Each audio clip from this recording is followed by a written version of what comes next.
nyanyinya tadi. Haleluya.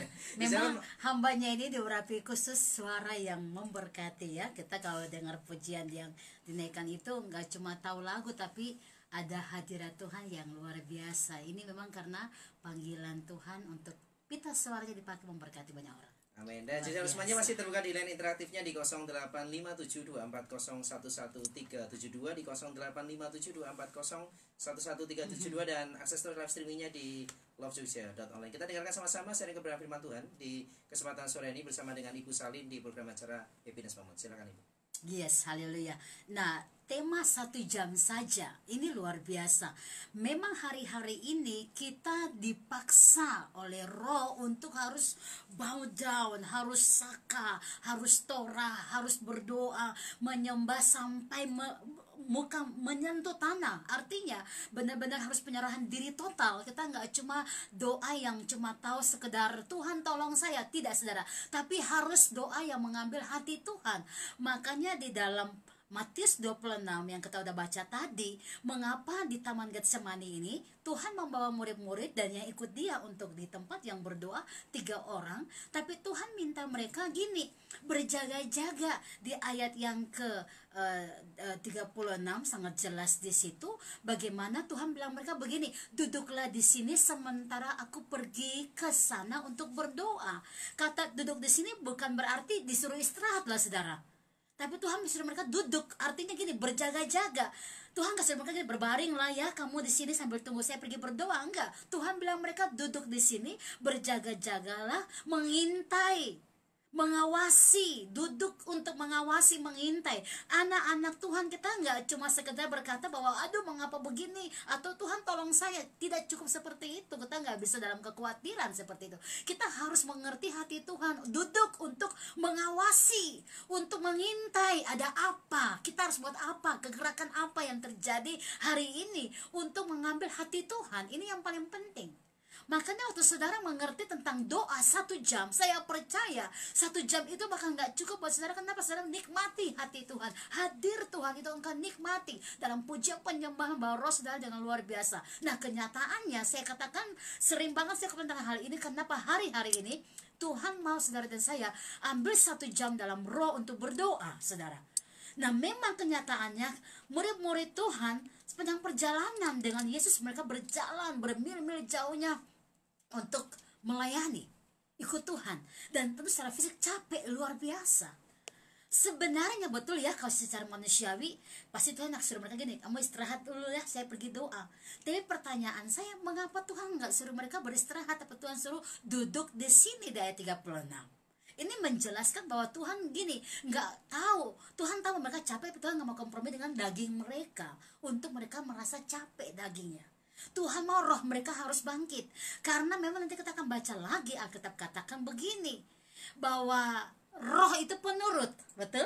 Daging itu lemah. Nah makanya Tuhan gak kompromi dengan daging mereka yang melemahkan mereka.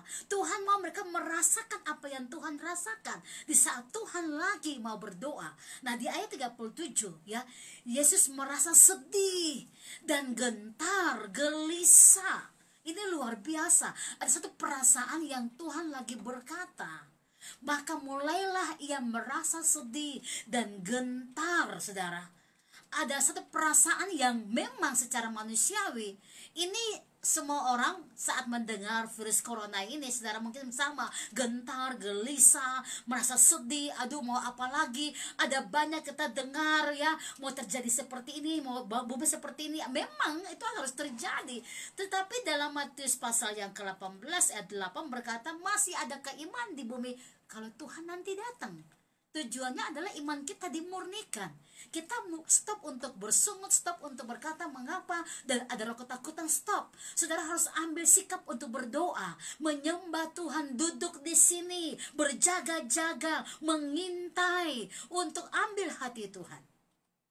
Nah di ayat yang ke-37, hatiku sangat sedih, seperti mau mati rasanya. Ayat 38 menjelaskan demikian lagi. Ya, tinggallah di sini dan berjaga-jagalah dengan aku. Ini luar biasa. Ayat 38 saya katakan seperti ini, ayat firman Tuhan bilang gini. Lalu katanya kepada mereka, hatiku sangat sedih, seperti mau mati rasanya. Tinggallah di sini dan berjaga-jagalah dengan aku. Ini luar biasa. Tuhan ingin mereka merasakan apa yang Tuhan rasakan. Kalau saudara di dalam dunia ini sedang mengalami sesuatu yang seperti ini, Tuhan ingin bilang, duduk di kaki Tuhan. Mari datang dan rasakan apa yang Dia rasakan, saudara. Jadi sebelum kita merasakan hal-hal yang kayaknya menyakiti atau menakuti atau membuat khawatir, saudara harus ambil beban ilahi, bukan beban yang salah, bukan beban dunia, bukan beban daging, tapi beban roh. Makanya mengapa Tuhan ingin murid-muridnya merasakan apa yang Dia rasakan, saudara. Nah, ini yang paling penting. Makanya Dia berkata, tinggallah di sini dan berjaga-jagalah dengan aku.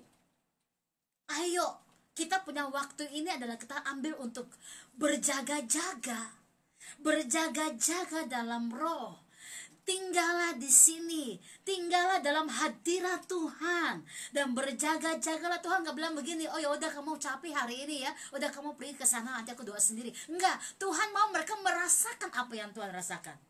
Jadi kalau saudara sedang dalam keadaan yang kita lewati ini bersama-sama di seluruh dunia ini, Tuhan mau saudara merasakan apa yang Tuhan rasakan.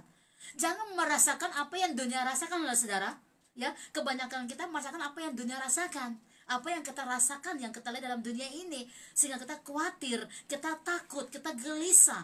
Nah, Tuhan mau saudara dan saya merasakan apa yang Dia rasakan dalam roh. Makanya Dia berkata, tinggallah di sini, di dalam hadiratnya, bersama dengan Dia, lalu berjaga-jagalah dengan aku, kata Tuhan. Saya teringat dalam kitab Efesus pasal yang ke-6 ayat 10, sangat jelas Tuhan berkata di situ. Dan akhir dari semua perjuangan rohmu, kamu harus kuat di dalam kekuatan kuasa Tuhan. Harus kuat dalam kekuatan kuasa Tuhan. Ini luar biasa. Lalu Tuhan bilang dalam Efesus 6 ayat yang ke-10, 11 dan seterusnya, ambillah seluruh perlengkapan senjata Allah supaya kamu dapat bertahan dan mengalahkan segala tipu daya muslihat iblis. Kamu dapat bertahan. Ini luar biasa. Nah, kenapa sampai Tuhan berkata begitu penting yang namanya 1 jam buat murid-muridnya? Karena Dia mau mereka merasakan apa yang Dia rasakan, sehingga mereka boleh tenang dan hatinya tidak gelisah. Hatinya nggak merasa takut, tapi hatinya merasakan ada penyertaan Tuhan yang sempurna. Nah, saya mau bahas di sikap dari murid-murid yang Tuhan inginkan mereka harusnya mengalami. Ayat yang ke-40 dari Matius 26.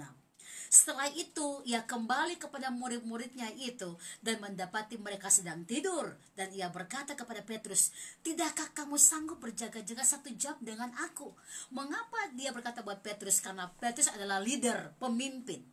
Hari-hari ini kalau pemimpin roh saja ikut-ikutan takut, ini bahaya sekali saudara.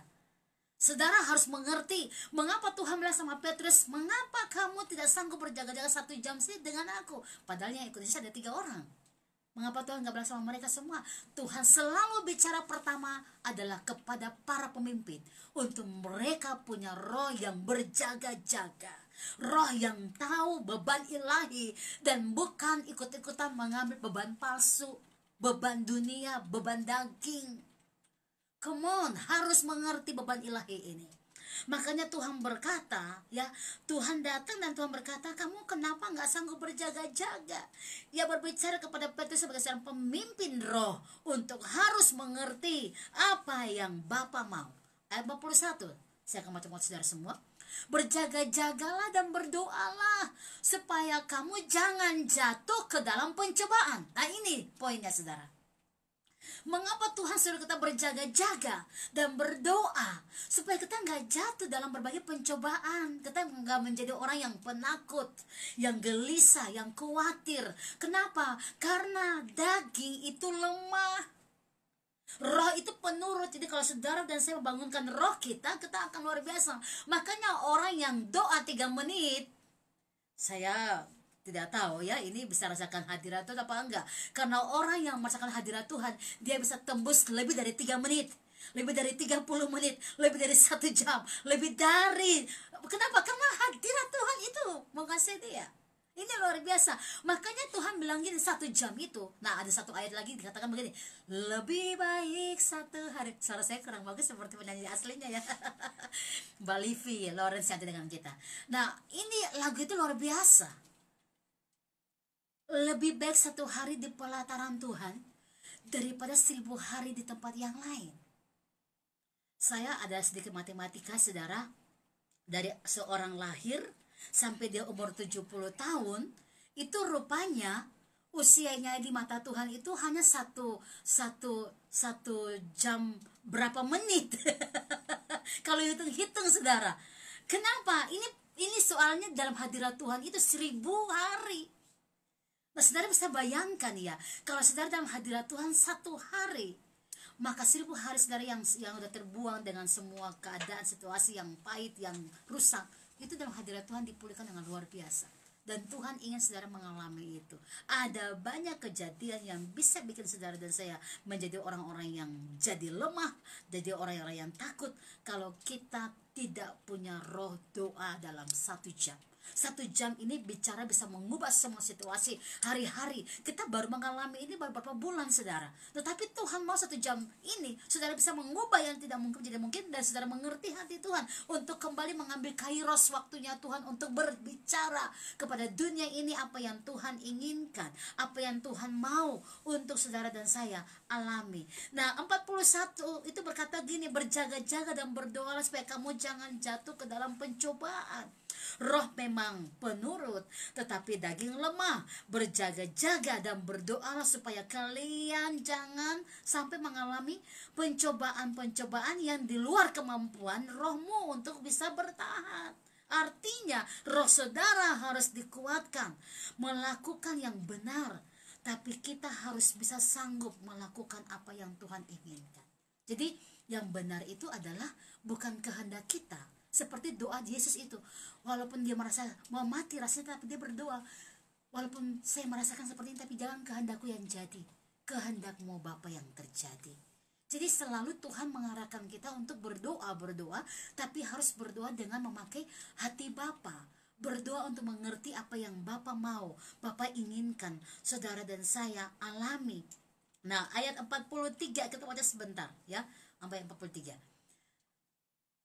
Dan ketika ia kembali pula, ia mendapati mereka sedang tidur sebab mata mereka sudah sangat berat.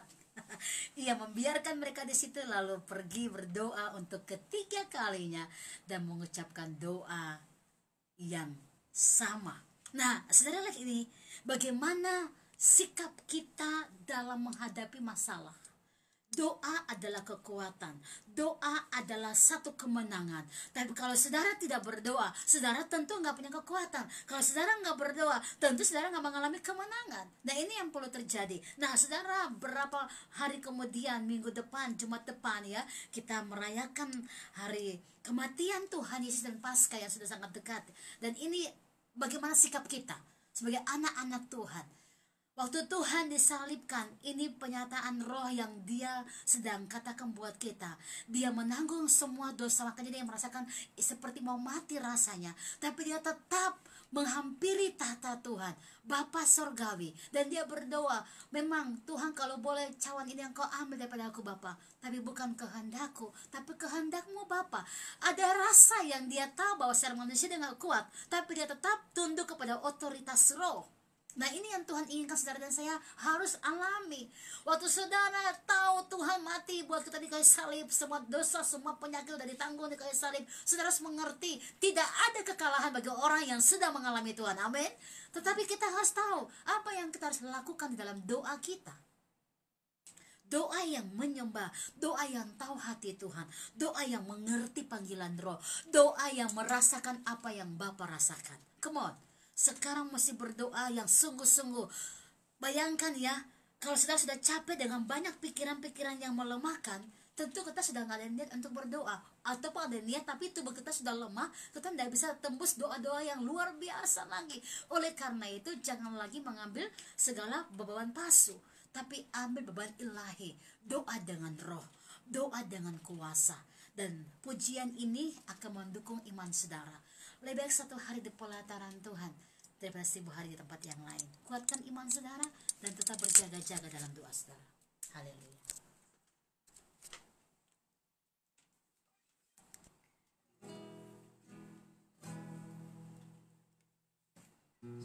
Satu hal yang ku rindu, berdiam di dalam rumah-Mu. Satu hal yang ku pinta, menikmati bait-Mu Tuhan. Satu hal yang ku rindu, berdiam di dalam rumah-Mu. Satu hal yang ku pinta,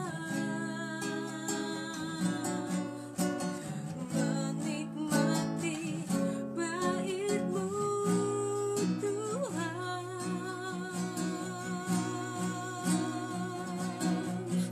Lebih baik satu hari di pelataran-Mu daripada 1000 hari di tempat lain.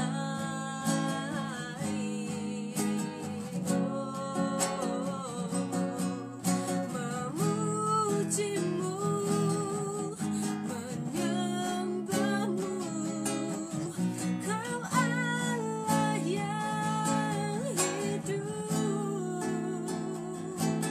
dan menikmati semua kemurahan-Mu.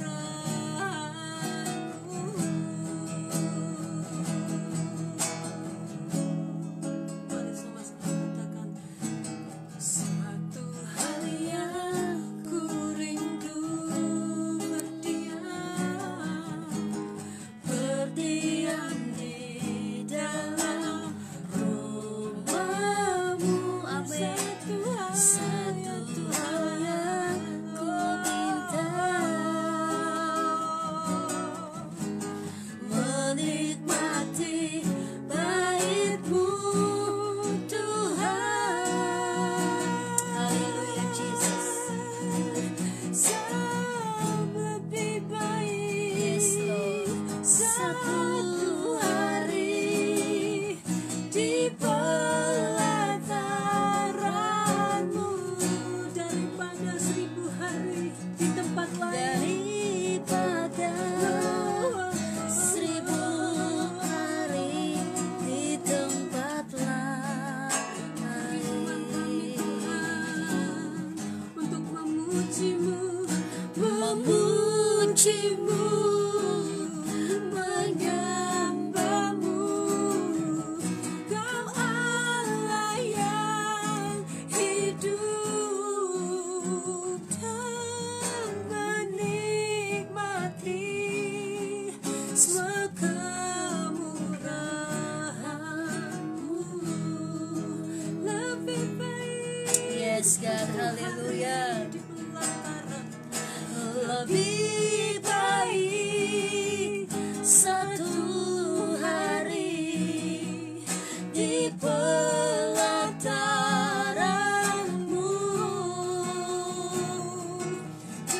daripada 1000 hari di tempat lain. Amin, amin. Bawa kami masuk dalam hadirat-Mu Yesus. Amin, Memuji-Mu, menyembah-Mu, Kau Allah yang hidup,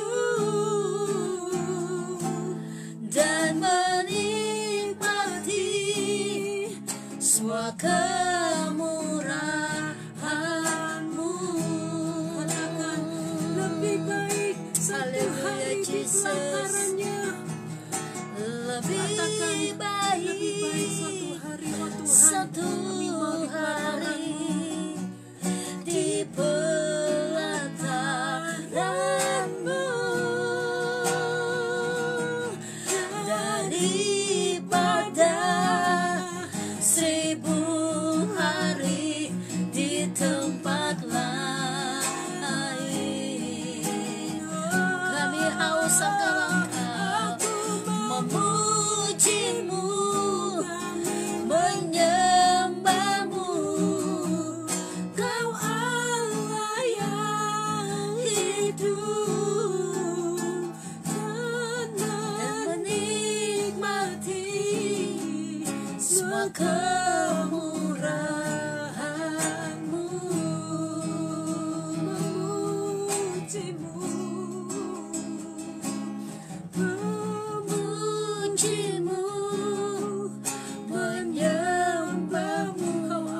kemurahan-Mu.